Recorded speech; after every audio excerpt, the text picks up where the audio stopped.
I can't remember what company did it, but some company removed the trees outside to like make it horrible on the strikers.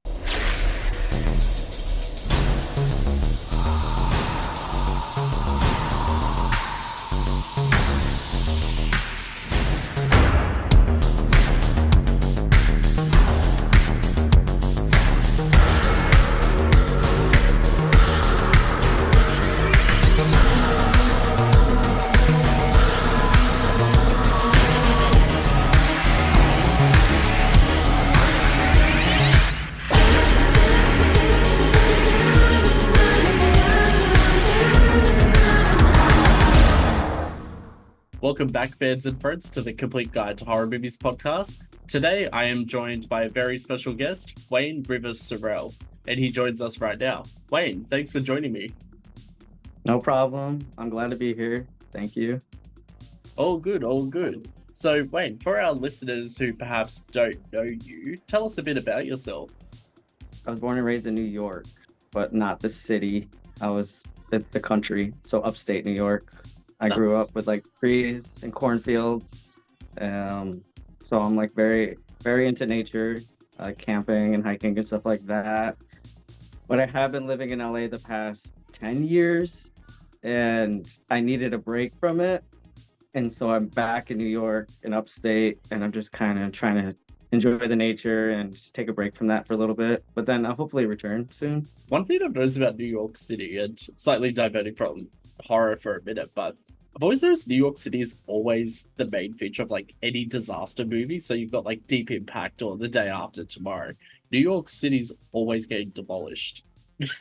Oh, I know, for sure. Yeah, it's always like the center of attention. That's for sure. Have you been in New York City? I've been there quite a few times, but controversially, I actually prefer Los Angeles over New York. Same. I have never seen anyone spend so much money to make a house look this tacky. I've honestly seen more tasteful decor at a Sizzler. Speaking of LA, which is of course famous for being, I guess, the capital worldwide of movies, etc., you've starred in quite a lot of different horror movies. So I guess I'm curious to know, how did you get into the horror genre? How did I get into the horror genre? I probably started out with like kid-style horror movies. Like I grew up on Ernest Scared Stupid. Like my grandmother would put on the old VHS tapes that she used to record off TV. So, and like the old Disney movies, like I don't know if you ever heard of Mr. Boogedy and Bride of Boogedy. Like I've loved those as a kid. So that's probably where it kind of like, oh, he really likes these kind of things. And then I think they slowly put in like Leprechaun and then like Chucky to see if I can handle those.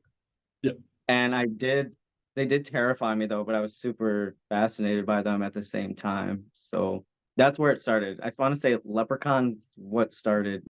What the hell are you? I'm a leprechaun, monsieur. Honestly, Leprechaun's underrated, even though that franchise has what feels like 800 movies. But it's one of those franchises that never stays dormant. There's always a new Leprechaun movie every couple of years. And people are shocked when you tell them that Jennifer Aniston was in the first Leprechaun. And it's like, I always force people to watch Leprechaun. I'm like, yeah, Jennifer Aniston's first movie, and like Jennifer Aniston, I'm like, yeah. It's like they're always shocked that people from Friends are in horror movies, and it's like Courtney Cox has been in every single Scream movie. Do not fuck with me. Could I be more popular? I mean, I could do without Sydney, honestly, but I couldn't do without Gail. Honestly, yeah. You! You star in the new TV series Bloody Famous, which is available on Amazon Prime. I think that I will find real love here. I love you, Amira. Do you really see yourself moving forward with someone here? I feel safe when I'm with you. I feel the same way. He has a girlfriend? Get that bitch is fake, and I called her out on it. This whole show is bullshit. I don't want to die. I'll show Amira that I am willing to die for her. Do you guys have to be here? At least the producers know what they have. All my life, I wondered. See, I just wouldn't say this is the thing. It's TV. Why not? I'm absolutely falling in love with Amira. She is a smart girl. She will see who is here for the right reason. Stop recording. I'm done. None of you guys deserve this. You wanted to be bloody famous, Amira. Well, guess what? This is fame, and it comes with conditions whether you like them or not. When I said I was coming here for love, I meant it.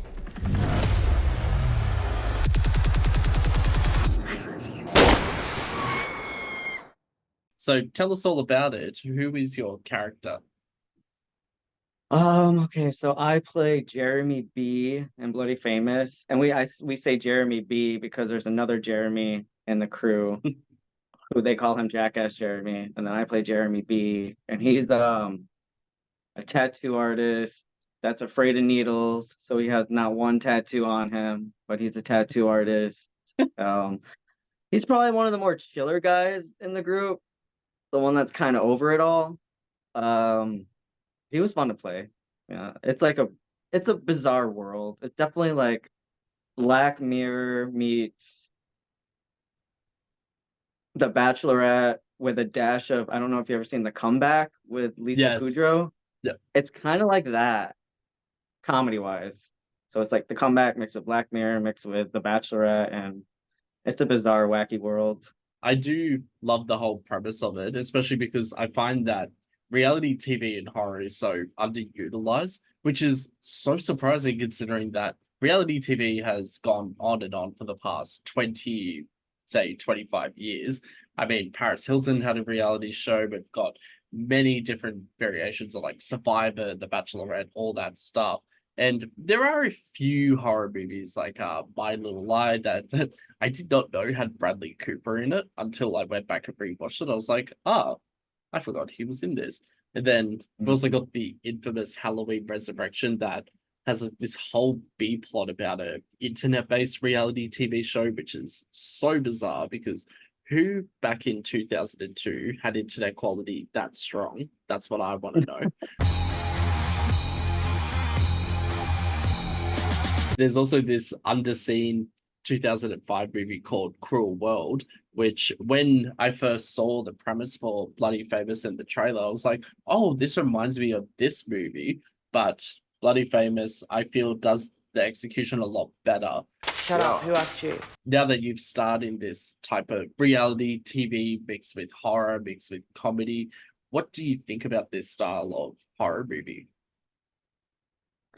I think it's like a place where you get to be really creative because you can do so much with reality TV and horror. And horror is already its own like creative. I feel like horror is where you could really be creative compared to like drama pieces or and like real stuff like that. So I think there's other ones too. Isn't like Wrong Turn 2, Dead End, like with Crystal Lowe, like that's another kind of reality style horror, right? Have you seen that?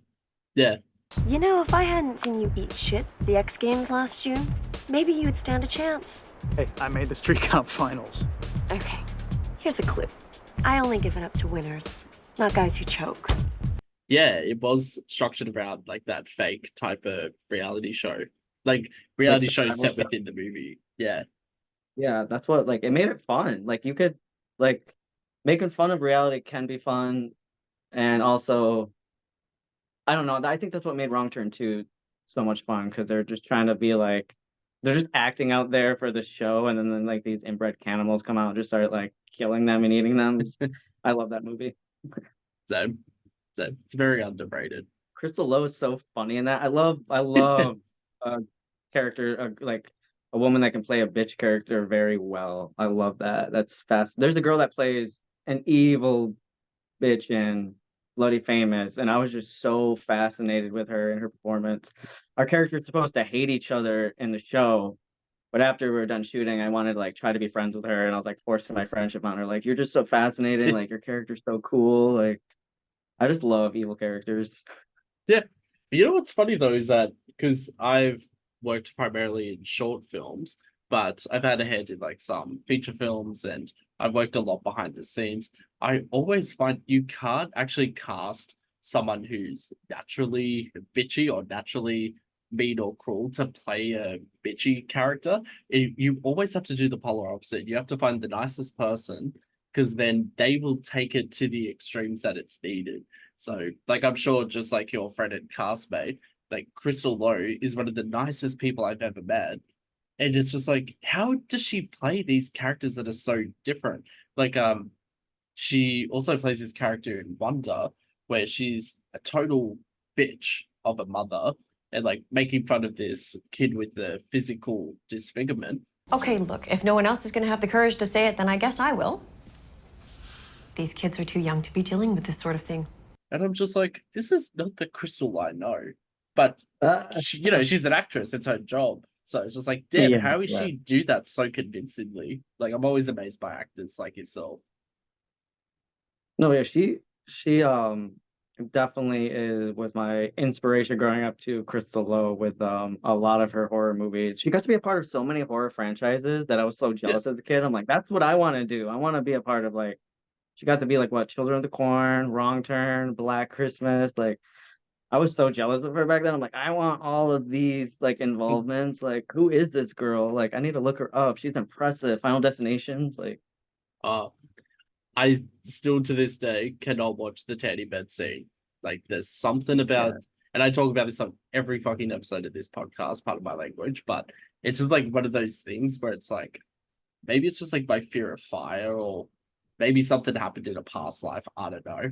But like, it's still crazy to me that like, even after I've spoken to Crystal Lowe and, gone through behind the scenes and I've worked on movies, so I know it's all fake, but it genuinely terrifies me. And I love that about horror movies. Like, oh yeah, it's just it felt so real. It made me never want to go on a turn bed ever. Like, I don't think I ever really have after that, but also that movie didn't make me want to go on a roller coaster ever again. Oh, same. Final Destination 3 I saw in theaters back when it came out, I remember. And I remember the most shocking death for me was the nail gun death, because I didn't see that coming. And her hands like all stuck to her face, like with a nail coming. Like, that was so cool. I ranked that being one of like the best, almost. I say Paris Hilton's death in House of Wax is probably my favorite death scene ever. And then the nail gun scene in Final Destination 3. Oh, that nail gun scene shocked me, especially because I forget the actress's name. I was about to say Alex Johnson. I don't know if it's no, you're right. It's like Alexis or Alexis Johnson, something like that. Yeah, she was on this Nickelodeon show that I was watching at the time. I didn't know she was in Final Destination 3. And then like started watching it. I was like, oh, she looks familiar. And then clicked halfway through who she was from, that show, Instant Star. And then she dies horribly. I was like, oh, it's so bad. That was brutal and shocking. I remember my jaw hitting the floor in the theater when that happened.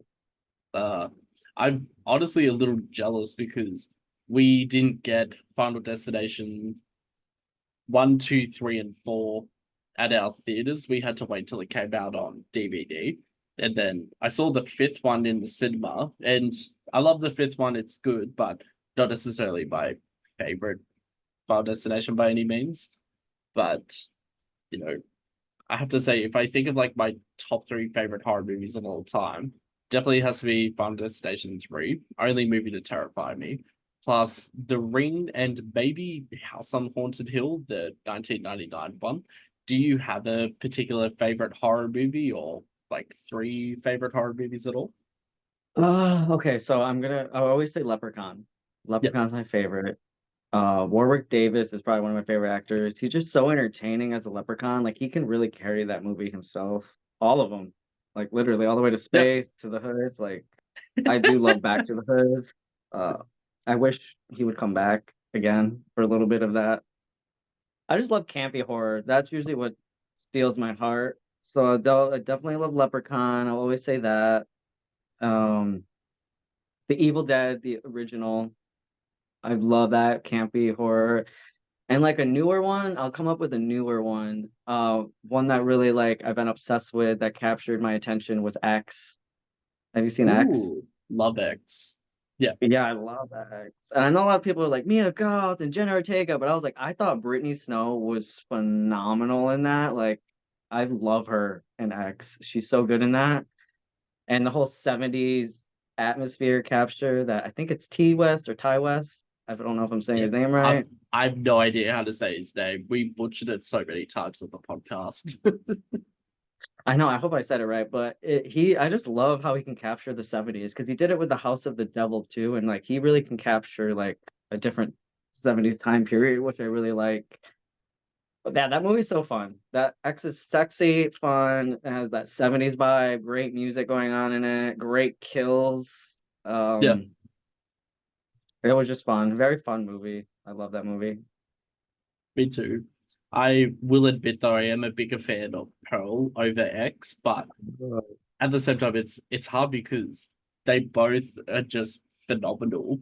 That it's like choosing favorite children. You can't necessarily do it, but I guess Pearl's more to my liking in terms of like that style of filmmaking, the character focus on Mia Goth's Pearl character. X, I still love, and I've watched that so many times since we covered that episode. But what surprises me is that Ty West, however you say his name, he. I remember when X came out and people are raving on about it, but I was like, oh, T West, but he made that short horror movie for one of the VHS movies back in like 2012 or 2013. And I honestly hated his segment. I thought this is the stupidest thing I've ever seen. And then watching X and Pearl, I was like, well, this is a completely different director than what I thought he was going to be. So, maybe I shouldn't be so judgmental. You said he was in a VHS? He did a VHS segment? Yeah, I'll just quickly look it up. So I can get seen VHS. But I know House of the Devil was all right. I remember liking that style, what he did with that. And then he did the Innkeepers with Sarah Paxton. I remember that being just okay, but I feel like he's getting better and better. It's such a mess of things. I don't know how much more it can take. I need to clean this up. All of it. I need to make things right before you see me again. Yeah, I can't wait for Maxine. That's like one of my most anticipated movies of this year if it comes out this year. I need to be famous, Wayne. It feels like we're in a full-blown sequel renaissance. Like we've got Scream 7, Saw 11, Final Destination 6, Winnie the Pooh 2, Terrifier 3. There's so many sequels now, which isn't necessarily. I enjoyed the Winnie the Pooh ones. I know a lot of people were like kind of shitting on them, but I enjoyed the Winnie the Pooh one, and I'm kind of excited for the sequel. Yeah, I haven't seen Winnie the Pooh yet or the second one, but it's definitely something that's gotten my interest. So I'll have to check it out properly. Now, of course, you've started Bloody Famous, so you are a working actor. I guess I'm also curious to know. How were you impacted by the strikes, especially like the SAG-AFTRA ones? And how have things changed since the strikes ended? Okay. So the strike, it's funny because I had just got my SAG card and joined SAG like 2 or 3 months before the strike happened. So I was like all fresh and new, and then 2 or 3 months later, they shut everything down and the strike was happening, and I was like, wow, I joined at a very weird time. And so instead of acting, I guess, and like I was so excited too, and everything was shut down. So I was like, oh damn, like what a weird time to do this. And so then it was like I lived in Long Beach, California, so I metroed a lot to go strike half the time. So I'd have to get on a train, go like 2 hours on the train all the way to like I think I was either going to Paramount or Netflix, so those were the kind of the closest to me to go strike at. Yep. And it'd be like 2 hours there, 2 hours back home just to go strike all the time. And it was like pretty exhausting, but I was trying to do it as much as I could. So, I mean, it took a lot out of me, the strike. Being in the straight sun, because a lot of them kind of, I forgot which, I can't remember what company did it, but some company removed the trees outside to like make it horrible on the strikers. I forgot which company did that. I think it might have been, I don't want to say the wrong one, but it was like, just, straight sun, 90 out, going in the sun all day. Not all day, maybe from like, I think they closed it around, they started at like 9 and it would end at like 1 or 2. I didn't come back sunburnt, and it's like striking was hard, but a lot of us did it. Yeah. It's like I think a lot of people are surprised hearing about how, especially in the era of streaming, that a lot of actors, a lot of like writers, behind the scenes crew weren't getting residuals the same way that you would get it if like your episode of a TV show or a movie was played on TV. And people are like there was a lot of discourse online that I saw, which was, oh, but they got paid up front to appear in a movie or a TV show. Why do they need residuals? And it's like, well, the point is a lot of actors, like, unless you're like a super A-list, Robert Downey Jr. or Scarlett Johansson, like, you are not going to get paid the same amount at all. So, a lot of, especially working in TV, like, do rely on residuals. But in the era of streaming, it's not built into contracts. It's not accounted for. And I just find it so interesting that a lot of these companies are very greedy. Like, I don't know, it's like they don't want to pay for the content, but then they're investing all this money, and then simultaneously, like Paramount Plus, I don't remember what it was called. They did a Grease prequel series called Grease: Rise of the Pink Ladies. Spent so much money advertising it, and then completely removed it from its service after 2 months. And I thought, why not just leave it up? It doesn't make sense. They did that with, I think, Courtney Cox's show too, The Shining Veil. Didn't they like remove it completely from the streaming? And it's like, what? That's weird. Yeah, definitely weird. They also took it off streaming in Australia, which I thought was weird because I was actually looking forward to watching season 2 of Shining Veil, and then it's gone, and you can't find it anywhere. I was just like, but this is Australia. This is a separate distribution company than what's happening in America or Canada. So how is it related? But it's so strange. Like, yeah, that's the one scary thing about everything being like online streaming now, or streaming services. Like, we don't really have physical media anymore, so something could almost disappear forever and just be locked in a vault. Yeah. Like Disney Plus is doing that a lot more these days. I mean, they were kind of technically doing it in the 80s, 90s, 2000s with the physical media, like only like select like animated films or live action movies out for a period of 2 to 3 years before removing it from all the shelves, and then doing it again every 10 years or anniversary or so. But it's just crazy. Like, there's this huge misconception that even if you're an actor on like say take a TV show like Riverdale, which was huge for the first 2 seasons, they kind of trailed off after that. They seem to think that all the actors on that show are like millionaires and get like hundreds of thousands of dollars and get this and get that. But the reality was, unless you were one of the main like stars of that TV show, you would get maybe $50 to $100 per episode. And each episode could take up to a week to film. So you think about that, it's like $50 to $100 a week. That is not enough to sustain even like the most popular TV show at one point. So what's happening behind the scenes with genres like horror, which don't necessarily get the same like box office takings or the same like popularity, and people wonder why there's not that many productions anymore. But to me, I think streaming's kind of killing a lot of it. No, for sure. It's kind of scary sometimes to think about what streaming is doing, and there's like how like not really safety nets for the actors there.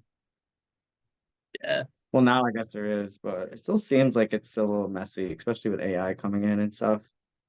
The AI is insane, especially I guess like the growth of AI over the past 2 years, where before you would just have ridiculous looking generated AI art.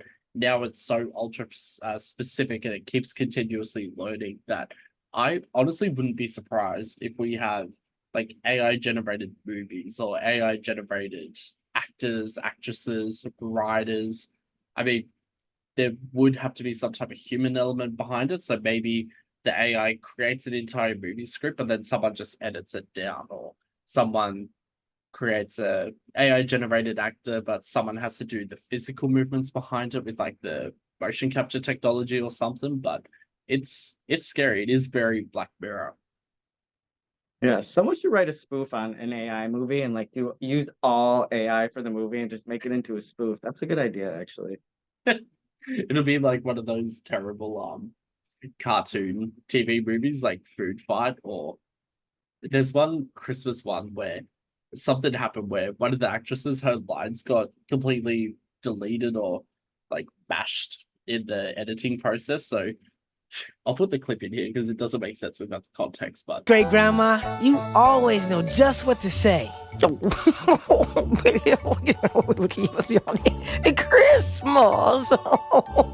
Did you see that Disney clip? I forget which movie it was that Disney did, but it was a newer one, and like the audience and the bleachers were AI, and it was very scary looking. They're all like clapping, like it was just really weird. You didn't see that? I think I've seen a little clip on Instagram, but I can't remember what movie. I can't remember if it was Prom or something like that, or some cheerleading movie, something like that. And like the background audience just looks terrifying. Like it was like this looked like a scary movie, not a Disney movie. What does the future hold for you at this moment? Are you in any additional movies that are coming up or TV shows? Doesn't have to be horror related. I have a big supporting role in a slasher movie coming out that we filmed low budget wise. It wasn't like a SAG product. It's called October Falls, and it's about a killer breaking into a college party and killing us all off. And then I have another. I'm only in one episode of it, the very first episode. There's another TV series coming out called Fire. And I'm hearing that's coming out soon. I'm just in the one episode of that though, but I think it's really going to be cool. It's about this takes place in like the 1930s, and this woman opened up her own jazz bar, and it's like the Prohibition era, so she's keeping it underground that it's a bar, but it's a jazz kind of place, and she realizes a bunch of like racist people in the town are trying to like destroy her business and kind of come after and kill her family. So she takes matters in her own hand and kind of go out and, execute them or anyone that's trying to fuck with her. Nice. We'll be there for each other. Like, for example, like if one of us got depression and wanted to like kill themselves, then we, as part of the prefect promise, we'd probably all kill ourselves. Yeah. Like, I didn't know it was that agree. extreme. No, it is. yeah, it is. Tell me a little bit about previous roles that you were in. We're speaking about Bloody Famous. And correct me if I'm wrong, was the title The Haunting of the Queen Mary? Yes. Yeah. That so have you heard of the Queen Mary? It's in Long Beach, the actual ship. Oh, my mistake. I thought the Queen Mary was like a British thing. I thought it was like set in London, just based from the DVD cover. I think it was built there, and when it sailed, it used to dock there. But when I forget, I could be saying that wrong, but I know the Queen Mary was, I think, built over there somewhere, and then they permanently docked it in Long Beach, California, and it's like a wall around it in the water, so it like can't go anywhere ever again. It's like permanently there. It's just like a hotel museum kind of thing now. But supposedly it's like really haunted and stuff like that. Because I think back in the day they used to transport wounded soldiers during the war on it. So a lot of people have died. There's a lot of like crazy stories of death on that ship. So I think like in 2015, they like every October they used to do a dark harbor, and it was like a scare maze for, you could like work on it and scare people and through mazes and stuff. And I used to do that. I used to be a scare actor on there from like 2015 to like 2017. And then I heard like a few years ago they were making the horror movie for it. And I was like, are you kidding me? So like I called up the producer from it. I'm like, yo, I don't know if you're casted this already, but like I just want to be a part of this no matter what. Like I love the Queen Mary. So like I will do anything. And so they brought me in to do like some extra work in it. I did like just a few things here and there in the background. And it only filmed actually 3 days on the real Queen Mary. And then the rest of it was filmed in England. Nice. So maybe that's also what you're thinking. A lot of it was filmed in England. Yeah. Although we're famous for our fiction, sometimes facts can be much stranger. I've spoken quite a lot about the teddy bed scene, how it like terrifies me, still can't watch it, etc. Has there ever been one horror movie or one like particular scene in a horror movie that like absolutely terrified you? Terrified me. Let's see. Probably this is probably such a cliche answer, but The Exorcist. kind of fucked me up as a kid. I think I saw that too young, but my mom was always like, "You guys can't watch this one; it's too scary." So like she said that all the time. We're just like, "Put it on, just put it on then." And then she put it on, and I remember I was begging for her to turn it off when she started like spinning her head around. We are all like, "Turn it off!" Like this is like, and then I remember being terrified to sleep in my bed after that. Like I remember being like, "Oh my God, like if my bed starts moving, I'm fucking gonna die of a heart attack." Like, that whole bed scene where it just like starts shaking, like I always thought that was Yeah. gonna happen in my bed as a Same. kid, and then even like I think it was Nightmare on Elm Street when he like fucks with Nancy in the bathtub and like pulls her in the hole. Like I was kind of scared to take Yes. bubble baths after that for the longest time. I was like, that kind of ruined baths for me too as a kid. It's like, oh my, I always was afraid that Freddy was gonna take me in that little fucking hole in the bathtub. Uh, Freddy Krueger, the Nightmare on Elm Street series does not get the credit it deserves for just how fucked up some of the dream sequences are.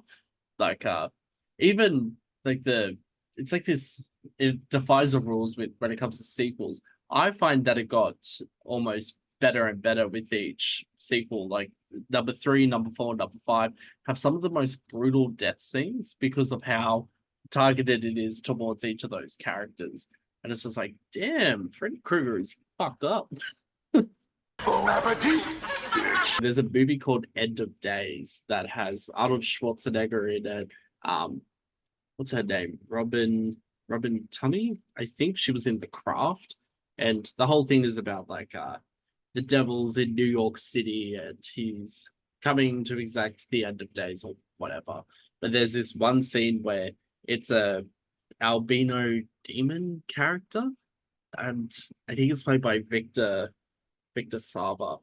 And all that happens is that he goes up to the main character and is like, the devil's coming to get you, blah, blah, blah. He's coming for you. He's coming for you, Christine. How do you know my name? He's gonna fuck you. He's gonna fuck you, Christine. Can you see him? Can you see him? Who are you? How do you know my name? He's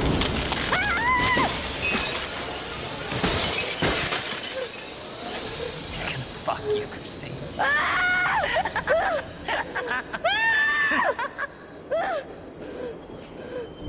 And then he shatters like a porcelain doll.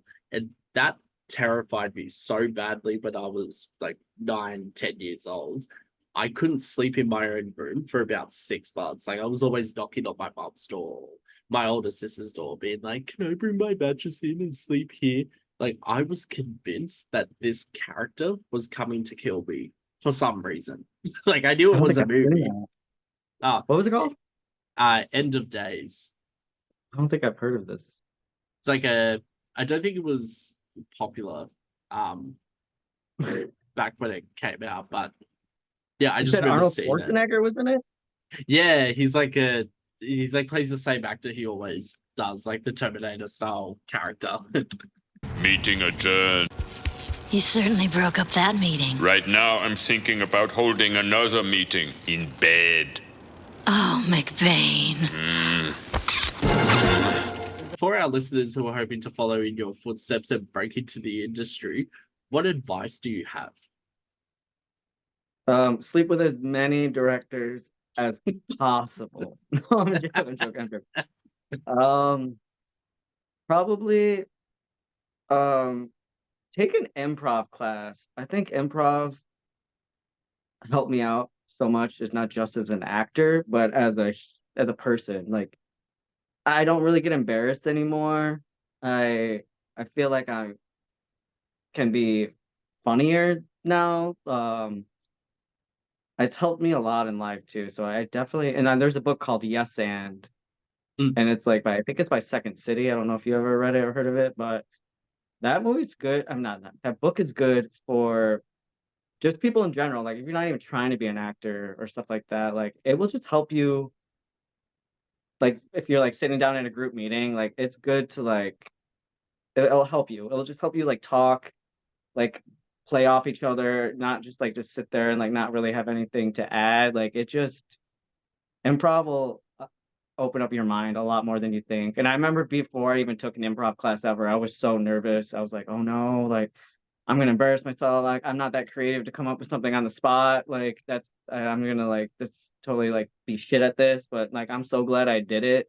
and it definitely helped me as an actor and a person. So I was doing a bunch of that before I even did Bloody Famous. So Bloody Famous is like fresh, my first project, like going into, and where I got to actually like use it. And I remember a lot of the time the director was telling me like he did let us do a lot of improv. He'd like kind of let us like, all right, this is like what the scene has to be, but like you guys can like, I trust you, say what you guys want to say. And then like I kind of, he kept on telling me like nice stuff, like wow, like oh my god, that what you did was genius there. And I was like, thank you, thank you. And like some of the stuff I even did, like it didn't make it into the show, the one thing I did, but I did this thing where I threw up because they were talking about a dead body. And I did a thing where I didn't really vomit though, but I made it look like I pretended to vomit because of it. And they had the special effects guy come in like, hey, we need you to make some fake special effect vomit. And the scene never made it though, but I remember really loving it.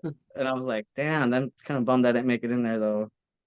But yeah, improv. Like if you want, that's what I don't know, that's what I recommend for people following acting career or in just life in general. Take an improv class. It'll make you come out of your shell. It'll make you be more fun and I don't know, better at life. It just makes me better at life.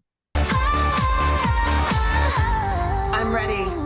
I'm the person that doesn't go up to celebrities because I always feel like, oh, I'm bothering them. So I don't really have I don't have any story where someone was rude to me because unless I go to horror conventions more back in the day. I haven't been to one in probably about 10 years, but there may be one person I'm thinking of, but I don't even want to say her name. That was kind of like a little unhinged. She wasn't even rude, just like her energy was like, I feel like you're on something. Like I feel like you're cracked out right now, the way you're brushing your hair. She's just sitting at her like table, just like brushing hair like really gross and like kind of like freaking out about people being too close or something. And then I'm like the whole weekend she was the same energy, the same like tweaky energy. I'm like, I'll tell you later who it was, but I don't want to say it on live. But I think I know who it is, but I won't say it while we're recording. I don't think you will, but she's kind of older now. She's older. She used to be on 80 TV shows and stuff, but Oh, I was thinking of 90s, like 2000s, so probably not the same one I'm thinking. I was going to say Jennifer Love Hewitt. Jennifer Love Hewitt. Oh my god. You know what? I hate Julie James. I love Helen Shivers. Like I'm more of like Helen than Julie. So it still pisses me off that Helen dies right at the end after that long chase sequence, and it's like, don't do Sarah Michelle Gellar like that. Like, I come know. on, You know, she's I don't Buffy. think if she had lived, I don't know actually. She has the best chase scene in horror history. Helen Yeah. Shivers and Sarah Gellar. Like her acting in that movie for being like a slasher teen, at the time. That she acted her ass off there, and I fucking love Sarah Michelle Gellar. She's probably one of my favorite actresses. Same. Quick, we need to think of a comeback. Hey! Shut up! Like, there's this talk about the reboot of I Know What You Did Last Summer, where it's supposed to be a legacy sequel the same way Scream 5 was to Scream 1. But what's emerged from what Freddie Prinze Jr. has said was that someone put out in the media that Freddie Prinze Jr. and Jennifer Love Hewitt had agreed to return when they hadn't even been notified of the script or anything like that.